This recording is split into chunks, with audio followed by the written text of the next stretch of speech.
Joining me now is Deputy Opinion Editor at Newsweek, Batya Ungar-Sargon. Batya, let's hear from Emmy Award-winning former CBS investigative journalist Catherine Herridge, who left the network early this year and can now reveal how they refused to air the stories, the contents of that infamous Biden laptop until after the midterm elections.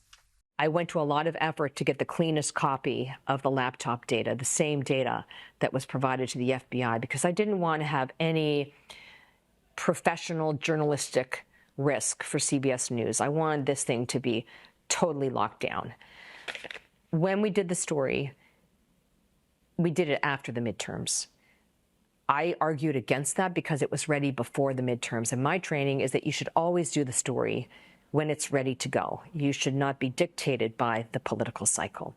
But Tia, the story was good to go, it was ready, but they didn't want to run it before the midterms.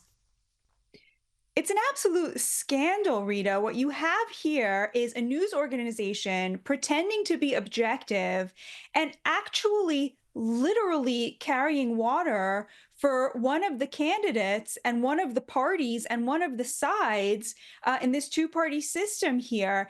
And when you think about the fact that CBS ran one of the presidential or the vice presidential debate, right? Like, how can this be? How can we allow this to stand where the media has chosen a side when it is their job to help the American people choose what is best for them? And you just see this in time and time again. You know, CBS just got caught doing it.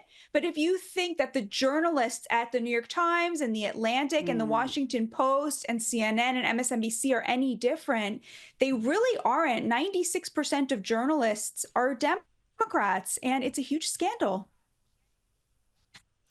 It is, and it only gets worse. Here, Catherine explains CBS did not want to report on legitimate stories like the use of the N-word in these text messages. Once we got the laptop story on the morning news, I felt that there was so much there that we could still do. For example, in the text messages, there's unfortunately the use of the N-word, the liberal use of the N-word. And I thought this was worthy of a story, but I was told that it was not something that interested CBS News. Then I asked for a forensic review of the laptop, and we found that there were more than half a dozen emails that were likely used by Joe Biden. I thought that was a story. But the answer that came back was, well, we need to know what the content is of the emails. But that was going to be a years-long process. Extraordinary. Not just the president's involvement in these emails, but the fact that these text messages had the liberal use of the N-word, she said there.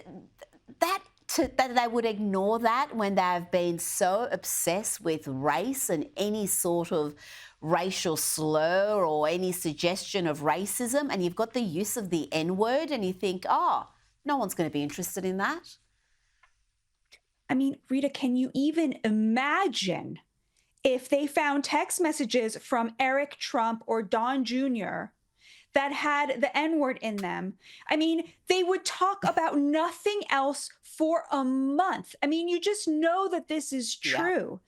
And meanwhile, they smear Donald Trump and they smear the MAGA movement as racist when actually covering up actual racism on their own side. And it's so amazing because you know that they are out there scouring tapes for some indication that Donald Trump is racist, a man who obviously does not have a racist bone in his body because they found nothing, Rita, in all of this time, while actively suppressing evidence that Joe Biden's own son uses the N-word. I mean, it's really so revealing, and I'm so glad that this reporting is out there, and I'm so glad that you are calling attention to it. Well, is it any wonder that trust in the media is at historic lows in the US? And you can see why people are increasingly turning to the likes of Joe Rogan. The Democrats are very eager to create their own Joe Rogan, but as he explains here, they had him. He was a Democrat. Listen to this discussion between Joe Rogan and Mark Andreessen. You pay people, it's not going to have the same impact. Yeah. I think these Call Her Daddy shows and all these different shows that she went on, I mean, I'm sure they had an impact. Yeah. But I think that in the future, I'm sure they're scrambling to try to create their own version of this show. Right. This is one thing that keeps coming up, like we need our own Joe Rogan. Right. But they had me. Well, number one, they had you. Number one, they had you. They had you and they drove you away. Is that number one? But they also have, ABC, NBC, CBS, CNN. Right, but that doesn't work anymore. They had him. He was a Democrat, like so many others now who are standing with Donald Trump, including Elon Musk and RFK Jr., Tulsi Gabbard.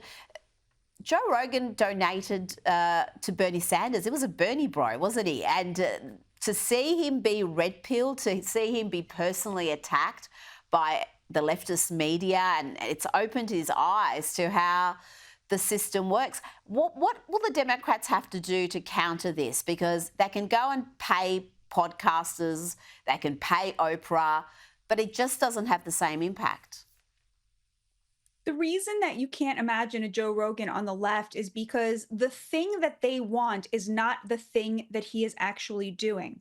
They believe that they are smarter than everybody else and that therefore they should be able to tell the American people what to think.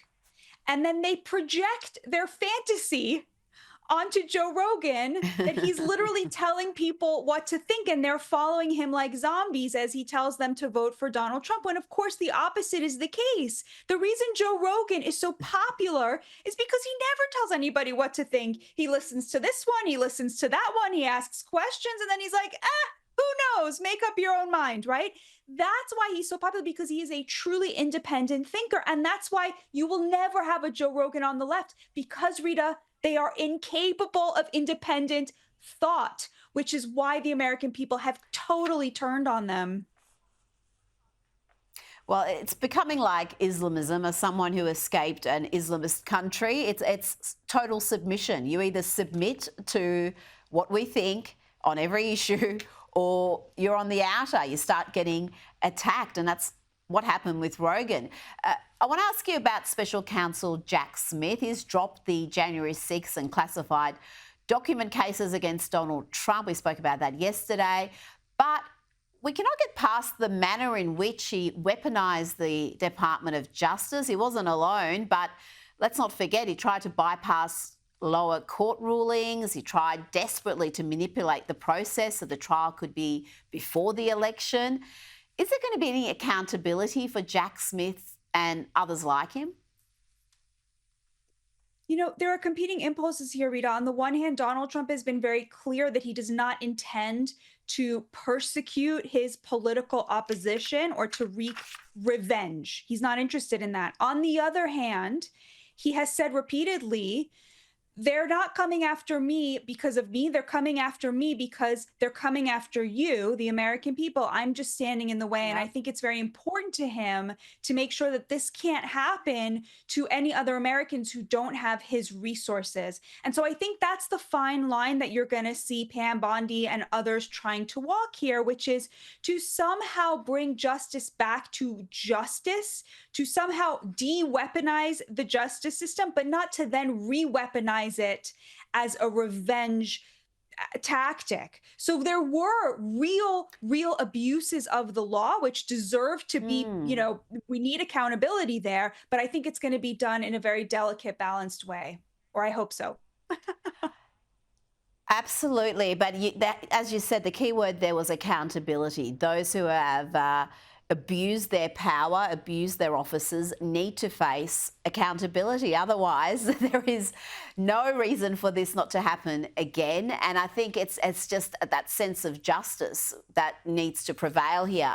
Batya, Ungar-Sargon, always a pleasure. Thank you so much, Rita. God bless. See you soon.